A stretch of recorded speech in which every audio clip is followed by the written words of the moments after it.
محترم chairman Pakistan Peoples Party Bilawal Bhutto Zardari صاحب، مریم نواز صاحبہ، پی ڈی ایم کے قائدین، اسٹیج پہ بیٹھے ہوئے قابرین، معزز اراکین پارلیمنٹ، معزز خواتین و حضرات، السلام علیکم۔ میں سب سے پہلے تمام پی ڈی ایم کی قیادت کا اور پھر ان کے اراکین کا بے حد شکریہ ادا کرتا ہوں کہ جس جرأت کے ساتھ، جس ہمت کے ساتھ آپ نے یہ سینٹ کا الیکشن لڑا ہے، میں آپ کو خراج تحسین پیش کرتا ہوں۔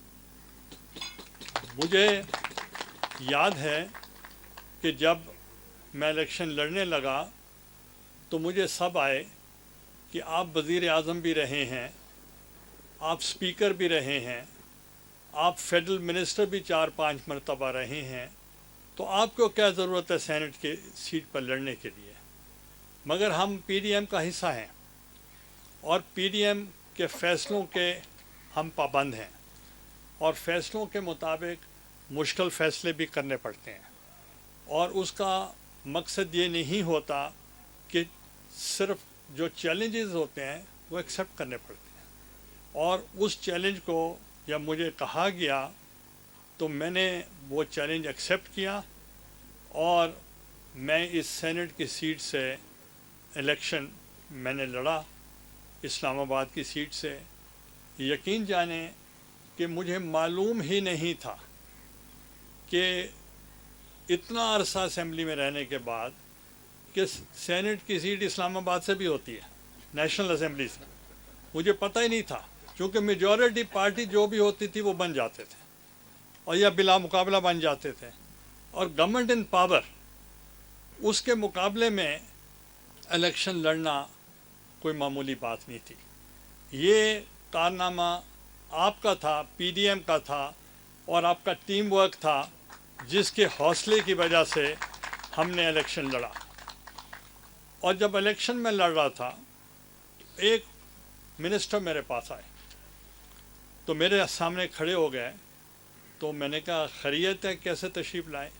کہتے میں آپ کی باڈی لینگویج دیکھ رہا ہوں، صبح سے میں آبزرو کر رہا ہوں آپ بہت کانفیڈنٹ ہیں، تو کیا آپ نے ہمارے اپنے ووٹوں سے ہٹ کر 12 ووٹ آپ کے زیادہ ہیں؟ میں نے کہا لیٹ می کاؤنٹ۔ میں کاؤنٹ کر کے میں نے کہا 12 تو تھوڑے ہیں، ہمارے زیادہ ہیں۔ وہ کہتے ہیں نہ ڈرائیں ہمیں، ہم پہلے ڈرے پڑے ہیں۔ میں نے کہا نہیں، آپ یقیناً آپ کو ڈرنا چاہیے، ہم جیتے ہوئے ہیں۔ تو وہی جب الیکشن رزلٹ نکلا تو پھر آپ نے دیکھا 2-3 دن قبل کتنا کریک ڈاؤن ہوا، کتنے لوگوں کو توڑا گیا، کتنے لوگوں کو اٹھایا گیا، کن کے کیا کیا رشوتیں دی گئیں۔ 50 کروڑ ان کو فنڈز کا کمٹمنٹ کیا گیا، 15 کروڑ پہلے سے دے چکے تھے، 65 کروڑ ایچ ایم این اے۔ اور اس کے علاوہ پھر جب آخری 3 دن وہ بیٹھے اسمبلی کے اندر، ان کو ایگزیکٹ پتہ تھا کہ ہمارے ساتھ رابطے میں کون ہے۔ وہ مخبری ہوتی رہی اور وہ نام دیتے رہے، اور وہ صرف انہی سے ملتے رہے جو ہمارے ساتھ ملتے رہے تھے، اور ان کو دبانے کی کوشش بھی کی اور ان کو چمک بھی دکھائی، سارا کچھ کیا۔ کسی نے اپنا ایس پی چینج کرایا، کسی نے ڈی سی چینج کرایا، کسی نے مرات لیے جن کو کوئی پوچھتا نہیں تھا ان کو بھی پوچھنا شروع کر دیا۔ مگر ایک چیز آپ ضرور مانیں گے، ہم کو دعائیں دو تمہیں دلبر بنا دیا۔ کہ کیا مطلب کیا تھا کہ نہ وزیر کو ملتے تھے، نہ ایم این اے کو ملتے تھے، نہ ایم پی اے کو ملتے تھے۔ اب کسی کو پتہ چلے ایک ایم پی اے ناراض ہو کے اس کے گھر بھی پہنچ جاتے ہیں، تو اب تو جنازوں پہ بھی جانا شروع کر دیں گے، پہلے تو وہ بھی نہیں جاتے تھے۔ تو میں یہ سمجھتا ہوں کہ اس الیکشن سے آپ نے ایک کام اچیو کیا ہے، آپ نے ووٹ آف نو کانفیڈنس آپ جیت چکے ہیں، آپ نے ووٹ آف نو کانفیڈنس کیا ہے اور آپ کو 169 3 آپ کے ووٹ ریجیکٹ ہوئے ہیں. آپ خود سوچیں کہ 169 171 تک 72 تک آپ گئے ہیں. اس کے باوجود کہ جتنے بھی مسائل تھے اس کے باوجود آپ جیتے ہیں. اور میں آپ کو بتانا چاہ رہا ہوں کہ اگر آپ الیکشن نہ لڑتے کیا آپ کو کے پی کے میں ان کی پارٹی کے کریکس نظر آتے؟ بلوچستان میں کریکس نظر آتے؟ سندھ میں کریکس نظر آتے؟ اور پھر پور پرفارمنس ان پنجاب نظر آتی؟ یہ صرف اور صرف یہ آپ کا کارنامہ ہے کہ آپ کی وجہ سے ان کو یہ سارے دراڑیں نظر آنے لگیں کہ واقعی ہم ایک ایسی جگہ پہ بیٹھے تھے جس کے نیچے والے کو پتہ ہی نہیں تھا. اور کئی وزیر ان کو کہہ رہے تھے اس کو کیا لڑنے کی ضرورت تھی، کیوں لڑ رہا ہے؟ میں نے کہا غیر آئینی کام تو میں نہیں کر رہا، غیر قانونی کام تو میں نہیں کر رہا، آپ مجھے ہرا دیں مگر لڑنا تو میرا کام ہے، میں لڑوں گا. ہم نے ویسٹ منسٹر سسٹم کو فالو کرنا ہے. ہمارے ہاں پارلیمنٹری فارم آف گورنمنٹ ہے، that's a Westminster system. اس کے تحت آپ کو یاد ہوگا جب بھٹو صاحب نے آئین پاکستان بنایا، آپ میں سے 90% لوگوں کو نہیں پتہ ہوگا کہ کتنے ووٹوں سے وہ آئین بنا. اور وہ اس وقت 128 ووٹس تھے ویسٹ پاکستان کے اور باقی ایسٹ پاکستان کے ووٹ تھے. 125 میں سے ایک بہاولپور ایک بلوچستان میں سے ڈیفیکٹ کیا لوگوں نے، اور وہ آپ کا آئین پاکستان بھٹو صاحب نے جب بنا دیا. اس وقت اس سے قبل یونی کیمرل سسٹم تھا، ایک ہاؤس تھا، مگر جب بھٹو صاحب نے آئین بنایا تو انہوں نے بائی کیمرل سسٹم بنایا، upper house and lower house. کیوں بنایا؟ اس لیے بنایا کہ آپ کے جو حقوق ہیں صوبوں کے، چھوٹے صوبوں کے، ان میں احساس محرومی تھی. وہ سمجھتے تھے ہمیں رائٹس نہیں مل رہے. اگر جو رائٹس ہم نے 18th امینڈمنٹ میں دیے تھے، اگر یہ آپ اس وقت ایسٹ پاکستان کو دے دیتے تو آپ ڈھاکہ فال نہ ہوتا، وہ آپ کا انٹیکٹ رہتا. آپ نے رائٹس نہیں دیے.